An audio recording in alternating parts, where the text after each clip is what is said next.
In the volatile streets of Harlem during the 1960s and 1970s, as the civil rights movement unfolded and racial tensions reached a boiling point, one man emerged from the shadows to seize an opportunity few others saw coming. Frank Lucas, born into poverty in the segregated South, would go on to build one of the most notorious drug empires in American history. His audacity and ruthless business acumen redefined the heroin trade, and for a time, he became the most powerful man in New York City's criminal underworld.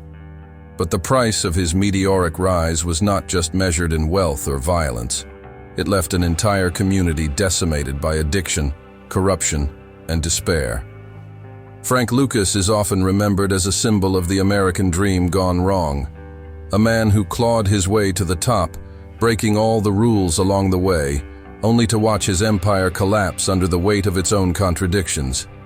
His life story, a mixture of ambition, betrayal, and redemption, is a dark and complex tale that speaks to the underbelly of American society, where the pursuit of power, when combined with unchecked greed and violence, leads to inevitable destruction. Frank Lucas was born on September 9, 1930, in LaGrange, North Carolina, a small rural town where racism and poverty shaped the trajectory of his life from an early age. Growing up in the heart of the Jim Crow South, Lucas witnessed the brutal realities of racial inequality firsthand. His family was desperately poor, and his father struggled to make a living as a sharecropper. Opportunities for African Americans were limited, and Lucas quickly learned that survival meant hustling by any means necessary. As a young boy, Lucas engaged in petty theft and other minor crimes, and these early brushes with the law set the tone for the rest of his life. However, a particularly traumatic event in his teenage years would forever alter the course of his destiny. Lucas claimed to have witnessed the lynching of his cousin, an act of racial violence that drove him to flee North Carolina for the more promising streets of Harlem, New York. Harlem in the 1940s and 1950s was a vibrant cultural hub, famous for its music, nightlife, and intellectual movements.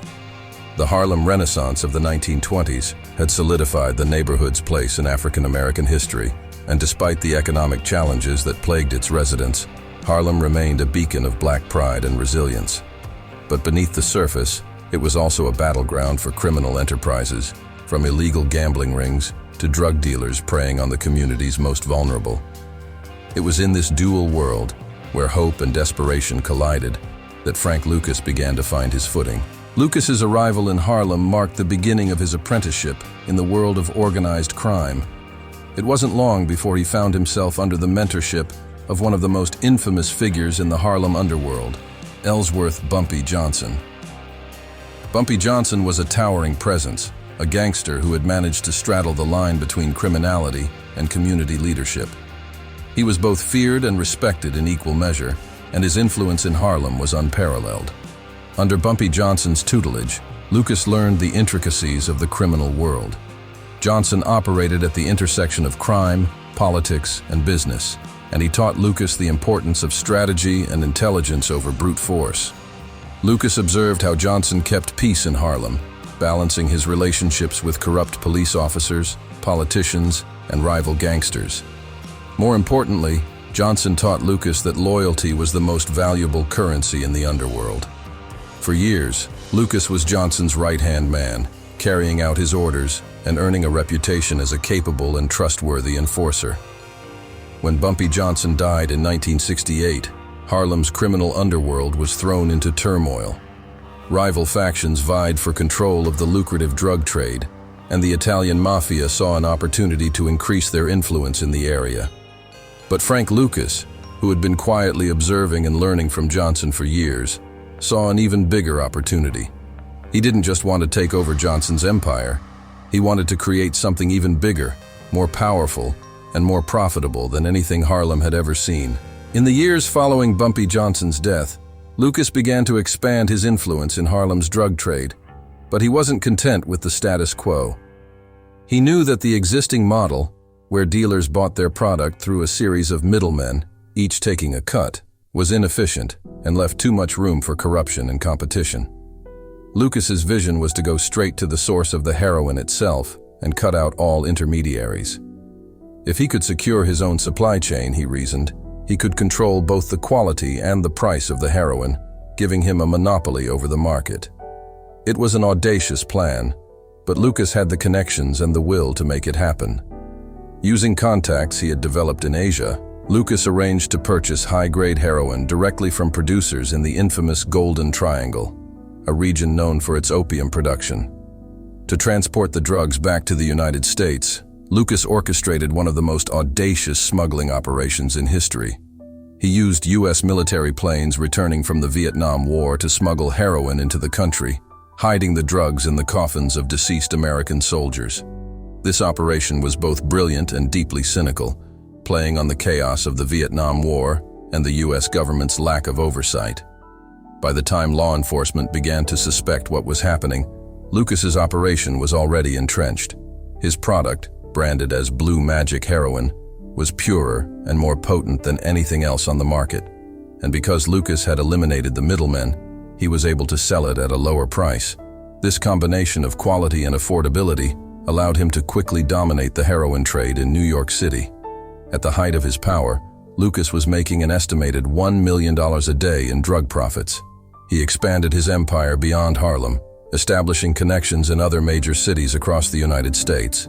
His control over the heroin trade was so complete that he even developed a sophisticated network of distributors, enforcers, and corrupt officials to ensure that his operation ran smoothly. With the immense wealth generated by his heroin empire, Frank Lucas was able to live a life of unimaginable luxury. He purchased a sprawling mansion in the affluent New Jersey suburbs, complete with a swimming pool and a private jet. He owned a fleet of expensive cars, from Rolls-Royces to Mercedes-Benzes, and his wardrobe was filled with custom-made suits, expensive furs, and jewelry. At the height of his influence, Lucas mingled with celebrities, athletes, and politicians, attending glamorous events and living the high life. But it wasn't just about showing off his wealth. Lucas understood that in the world of organized crime, image was everything. His opulent lifestyle was a symbol of his power, a way of demonstrating that he had transcended the poverty and racism of his youth. One of the most iconic moments in Lucas's rise came in 1971, when he attended the Muhammad Ali-Joe Frazier fight at Madison Square Garden. Lucas arrived in a custom-made, floor-length chinchilla coat and matching hat, an outfit that cost an astonishing $100,000. While Lucas's presence at the fight was a testament to his wealth and influence, it also proved to be his undoing. The coat, with its extravagant price tag and bold design, drew the attention of law enforcement, who had previously been unaware of just how powerful Lucas had become. For all his wealth and influence, however, Lucas's empire was built on a foundation of violence and intimidation. He had a small army of enforcers who ensured that his rules were followed, and he was not shy about using violence to eliminate rivals or anyone who posed a threat to his operation. Stories of his ruthlessness are legendary. Lucas was known to kill competitors without hesitation, and he once personally shot a rival dealer in broad daylight, sending a clear message to anyone who might try to challenge his authority. While Frank Lucas enjoyed his life of luxury, the effects of his heroin empire were devastating to the very community he had come from. Harlem, already struggling with poverty, crime, and systemic inequality, was hit hard by the heroin epidemic. Addiction ravaged the neighborhood, tearing families apart and creating a cycle of violence and despair. Lucas's heroin flooded the streets, and as more and more people became addicted, crime rates soared. Armed robberies, assaults, and murders became common, as addicts did whatever they could to feed their habits. Lucas's operation didn't just impact Harlem either. It had ripple effects across the entire country. Cities like Philadelphia, Detroit, and Chicago also experienced surges in heroin addiction and the accompanying crime and violence. The heroin epidemic of the 1970s would leave a lasting legacy, contributing to the mass incarceration of African Americans and the further marginalization of poor communities. Despite the destruction his heroin caused, Lucas was largely insulated from the consequences. He lived in his New Jersey mansion, far from the chaos of the streets, and his network of corrupt cops and officials ensured that he remained untouchable for years. But the tide was beginning to turn. Law enforcement was starting to take notice of the growing heroin epidemic, and pressure was mounting to take down the major players behind the drug trade. Frank Lucas, who had operated with near impunity for so long, was about to face the full force of the law. As Frank Lucas's heroin empire grew, so did law enforcement's interest in bringing him down. Lucas had been smart about covering his tracks. He paid off a number of corrupt police officers and officials to keep his operation running smoothly, and his direct import route from Southeast Asia helped him maintain a low profile. However, his conspicuous display of wealth, particularly the famous chinchilla coat incident at the Ali Frazier fight, had drawn unwanted attention. Among those who took notice was Richie Roberts, a detective with the Essex County Prosecutor's Office in New Jersey. Richie Roberts was an anomaly in the world of law enforcement. In a department riddled with corruption, Roberts had a reputation for being incorruptible. He was determined to clean up the streets and, more importantly, to expose the crooked cops who allowed drug kingpins like Lucas to thrive. Roberts's attention was first drawn to Lucas after the Ali Frazier fight, and he soon began investigating Lucas's vast drug empire. What Roberts discovered was a staggering web of corruption that extended deep into the police force. At first, the challenge of building a case against Lucas seemed insurmountable. Despite Lucas's high profile, there was little hard evidence linking him directly to the heroin trade. He was notoriously careful about who he trusted, and he kept his operation insulated from outsiders. But Roberts and his team knew that the key to taking Lucas down was to follow the money. Lucas's lavish lifestyle, his mansion, cars, and designer clothes, was funded by the drug trade, and if Roberts could trace the flow of money, he could expose Lucas's criminal enterprise. Over the next few years, Roberts painstakingly built a case against Lucas. He worked with a team of dedicated investigators, many of whom were just as interested in exposing the corrupt cops working with Lucas as they were in taking down the kingpin himself. The investigation culminated in a series of high-profile raids, including one on Lucas's mansion in 1975, during which agents seized over $500,000 in cash and large quantities of heroin. Lucas was arrested and charged with multiple counts of drug trafficking and conspiracy. At his trial, the full extent of his operation was laid bare. The U.S. government accused Lucas of being the mastermind behind an international drug smuggling ring, responsible for bringing thousands of kilos of heroin into the United States and distributing it across the country. The trial was a media sensation, and Lucas's testimony shed light on the vast corruption within law enforcement that had allowed his empire to thrive. Faced with overwhelming evidence, Lucas made a fateful decision that would forever tarnish his legacy in the underworld. He agreed to cooperate with the authorities in exchange for a reduced sentence.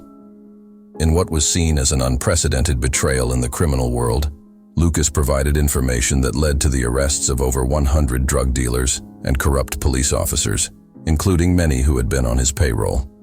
His cooperation earned him the label of a snitch among his former associates, a title that would haunt him for the rest of his life. In exchange for his cooperation, Frank Lucas was sentenced to 70 years in prison, but due to his testimony and assistance in dismantling a significant portion of the New York City drug trade, his sentence was significantly reduced. In 1981, after serving just 5 years in prison, Lucas was released and placed into the Federal Witness Protection Program. However, life after prison was far from the glamorous existence Lucas had once known. His drug empire was gone, his fortune seized, and his name disgraced. Lucas attempted to live a legitimate life, but adjusting to a world without the power and wealth he had once enjoyed proved difficult. His betrayal of former associates made him a pariah in the criminal underworld, and despite his cooperation with law enforcement, he was never fully accepted in mainstream society either. In 1984, just a few years after his release, Lucas was arrested again, this time on drug-related charges. He had returned to the only life he knew, once again trying to rebuild his empire. But without the same connections and power he had before, Lucas's second attempt at the drug trade was short-lived. He was sentenced to 7 years in prison and was released again in 1991. In the years following his final release, Frank Lucas faded into obscurity, living out his later years in relative anonymity. He occasionally resurfaced in media interviews, where he reflected on his life and expressed regret for the devastation his heroin empire had caused, particularly in the Harlem community. Lucas's remorse, however, was complicated by his often contradictory statements. At times, he seemed to relish his former life of crime, speaking with pride about his wealth and power, while at other moments, he expressed genuine guilt over the lives his heroin had destroyed. Frank Lucas died on May 30th, 2019, at the age of 88 in New Jersey. By the time of his death, the world had long since moved on from the days of his heroin empire. Harlem, too, had changed. No longer the epicenter of drug-fueled violence, it had undergone significant gentrification, and many of the neighborhoods Lucas once ruled over had been transformed.